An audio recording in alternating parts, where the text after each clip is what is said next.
ये हीर कौर विरक से पंजाब के एक जाट परिवार की एक खूबसूरत और उत्साह से भरी लड़की। खाने के अपने जबरदस्त शौक के कारण लोग इसे प्यार से चटोरी कहकर बुलाते हैं। यह जोशीली सीखनी एक वकील बनने की हसरत रखती है। उसके पिता उसकी कमजोरी है और वही उसकी ताकत भी है, जिन्होंने उसे सही बात करने के लिए डटे रहना सिखाया। चाहे कुछ भी हो जाए, उसके लिए अपने परिवार, खास तौर पर अपने पिता की सलामती ही सब कुछ है। हालांकि उसकी जिंदगी उस वक्त एक अजीब मोड़ लेती है जब उसकी शादी अटवाल परिवार में होती है। जब एक जिंदगी बदल देने वाली घटना के बीच हीर की दुनिया में उथल पुथल मच जाती है, तब वो अपनी अंदरूनी ताकत समेटकर अन्याय का सामना करती है और कड़ी तपिश के बाद सोने से निखर कर सामने आती है। Hello, good morning everyone and thank you so much for coming.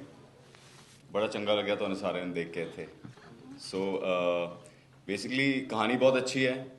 हमारे जो राइटर हैं रंजीव वर्मा, उनकी लिखत है। ये बहुत ही अच्छी कहानी है।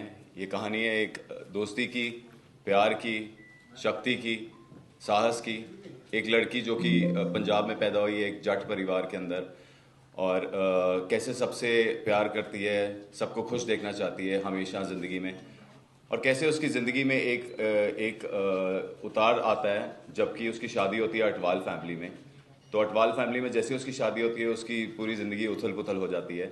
और उसकी ज़िंदगी में एक उसका बचपन का दोस्त है रांझा।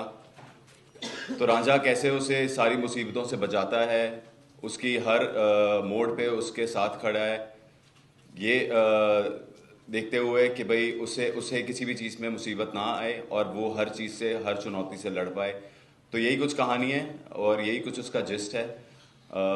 मुझे बिकॉज सबसे पहले तो जो हमारे प्रोड्यूसर्स हैं, मोहम्मद सर, मज़र सर, डोम प्रोडक्शंस, उनके साथ मैंने एक पहले भी शो किया था, तेरे बिना जिया जाए ना। तो दोबारा से एक कहानी मेरे सामने आई जिसमें मैं सरदार प्ले कर रहा हूँ। और सबसे पहली चीज़ जो मुझे अच्छी लगी वो यही थी कि मुझे फिर दोबारा से पगड़ी पहनने का मौका मिलेगा। और बहुत सारे लोग कहते हैं, बहुत सारे मेरे फैंस भी हैं, मेरी फैमिली में भी हैं, मेरे दोस्त भी हैं, जो कि कहते हैं कि पगड़ी में तो बहुत अच्छा लगता है। तो सबसे मेन रीज़न यही था कि मुझे दोबारा से एक ऐसा शो करना था और प्रूव करना था कि भाई दोबारा से मैं एक और डिफरेंट टाइप का किरदार निभाऊंगा, रांझे डिफरेंट टाइप का किरदार निभाऊंगा पगड़ी पहन के। कि वो जो स्टीरियोटाइप एक सेट हो जाता है स्पेशली पैन इंडिया में, बिकॉज कभी भी एक पगड़ी पहनता है कोई तो वो सोचते हैं कि भाई सिमिलर एक सिंपल सेम सा कैरेक्टर है। तो बस वही स्टीरियोटाइप मुझे ब्रेक करना था। इसके लिए मुझे एक और अपॉर्चुनिटी मिली, तो मुझे बस उसको ग्रैब करना था और मैंने ग्रैब कर लिया। एंड चैलेंजेस में ज़्यादा मुझे जो आए थे वो यही थे कि कुछ खेती बाड़ी और ट्रैक्टर और ये सारी चीज़ें जो सीखनी पड़ी मुझे, बस उसका चैलेंज था। क्योंकि मैं खुद एक पंजाबी हूँ, तो जो लैंग्वेज है वो मेरे लिए एकदम सिंपल चीज़ थी, उसमें ज़्यादा मुझे कोई डिफ़िकल्टी हुई नहीं। तो ये सारी चीज़ें थी जिसके कारण मुझे मैंने ये किरदार को हाँ की। इससे पहले जो मैंने कैरेक्टर्स किए हैं, first I was playing a typical UP girl, then I was playing a Maharashtrian girl. तो when I jumped into this Punjabi proper जटनी character, I enjoyed it a lot, क्योंकि इसमें काफ़ी सारे it's a very strong character. तो ऐसा character play करने का मौका नहीं मिलेगा, and I want to play the strong character. He is the biggest help for me on set. इन्होंने मुझे सबसे ज़्यादा हेल्प करी है पंजाबी बोलने में, एंड वो एक बॉडी लैंग्वेज जो एक जटनी की होनी चाहिए, उसमें भी काफ़ी हेल्प किया। नहीं, बैड तो मैंने अभी तक सीखा नहीं है, बट गुड्डी सिखाते हैं सिखाना मुझे।